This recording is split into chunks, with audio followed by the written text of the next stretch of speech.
E aí galera, como sempre vejo perguntas sobre coisas que acontecem no universo dos quadrinhos e eu já tinha ideia de um vídeo com curiosidades aleatórias. Resolvi separar uma lista bem interessante pra gente expandir os conhecimentos sobre a Marvel e DC, além daqueles momentos relacionados às lutas. Mas sem muita enrolação, vamos direto ao ponto.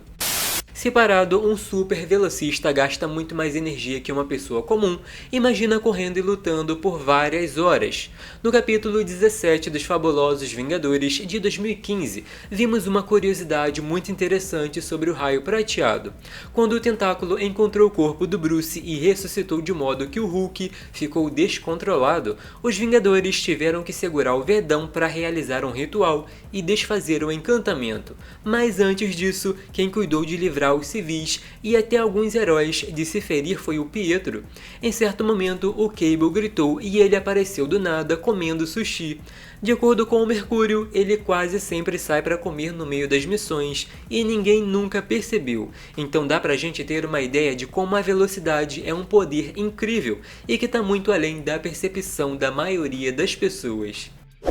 A Mulher Maravilha é uma das heroínas mais poderosas da cultura pop, mas se tratando de força, também está entre os maiores, tanto que com o passar das décadas enfrentou muitos heróis e vilões com grande resistência, isso sem contar que é altamente treinada, ganhando ainda mais vantagem quando enfrenta alguém que não faz nada além de socar. A Diana faz parte daquela lista que vive mantendo o controle, e para reforçar isso, é só ver suas versões corrompidas dizendo que se quisesse dava uma surra nos deuses do Olimpo. Já falando da nossa versão principal, que é uma pessoa incrível, de grande moral. Em Liga da Justiça da América e Titãs, enquanto os heróis colocavam a lua no devido lugar, a guerreira comentou que foi abençoada pela Gaia com uma força maior que a de Hércules. Uma curiosidade ótima para ter uma noção da força absurda dessa mulher. Na Diante Size dos Vingadores de 2008, podemos ver um Homem-Aranha se aproximando e mostrando a mansão toda destruída.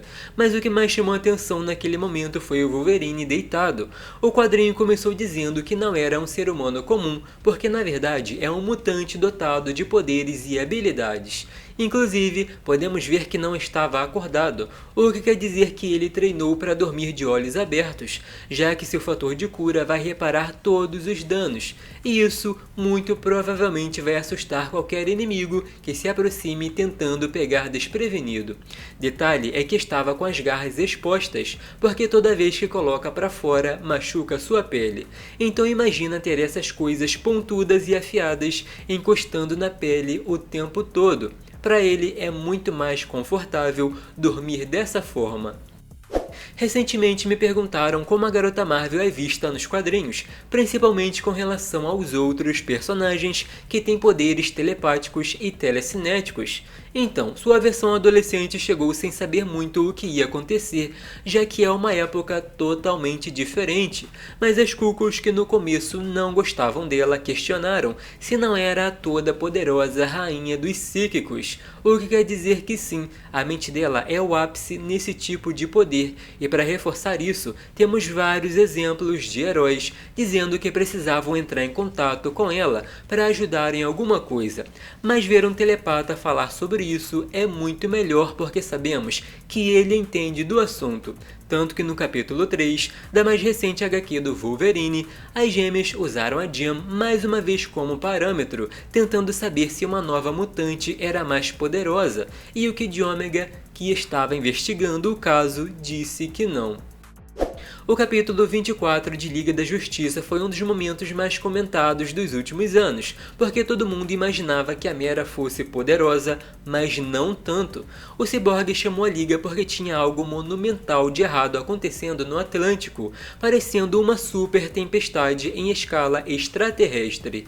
Chegando lá, o Flash suspeitou que tinha uns 300 quilômetros, e o detalhe é que estava expondo Atlântida.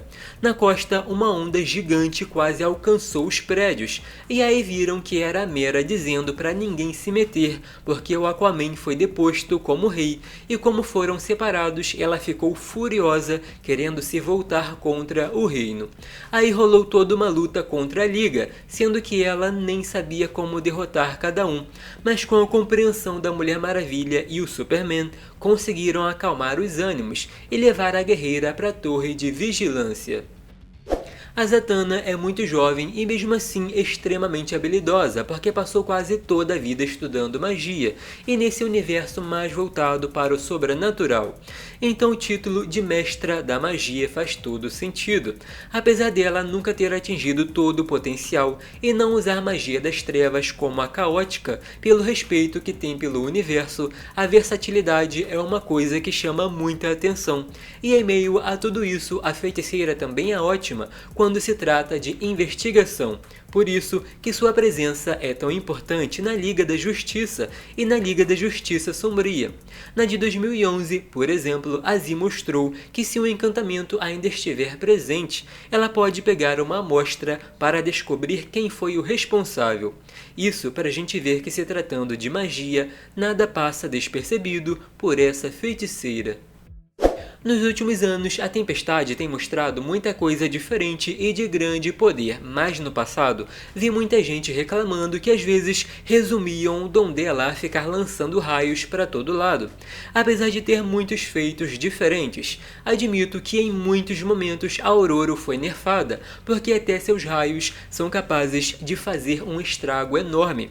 Um exemplo sobre como são poderosos podemos ver na luta dela contra o Pantera Negra, que aconteceu na saga dos Vingadores vs X-Men, e em certo momento até focaram nas artes marciais, porque aquele homem é um gênio e se preparou com tecnologia para anular a manipulação do clima por meio do poder mutante. Mas antes disso, a narração disse que os raios dela, naquele momento, continham 1 bilhão de volts, e o ar ao redor foi aquecido a 6 vezes a superfície do Sol. E para terminar, a HQ dos Vingadores Mundiais de 2014 mostrou um pouco do poder da Feiticeira Escarlate, que é descrito como além da compreensão. Logo depois do feitiço de inversão, que mudou a personalidade de vários heróis e vilões, podemos ver dois gênios se unindo para pegar parte do poder da Wanda e desfazer algumas coisas ruins. De acordo com a narração, o Destino podia ter usado para mudar sua história de alguma forma, mas ele pensou na Cassie, que é uma grande heroína, que morreu lutando enquanto fazia o bem. Por isso, o mago usou a magia da Rainha do Caos para fazer a Vingadora voltar à vida.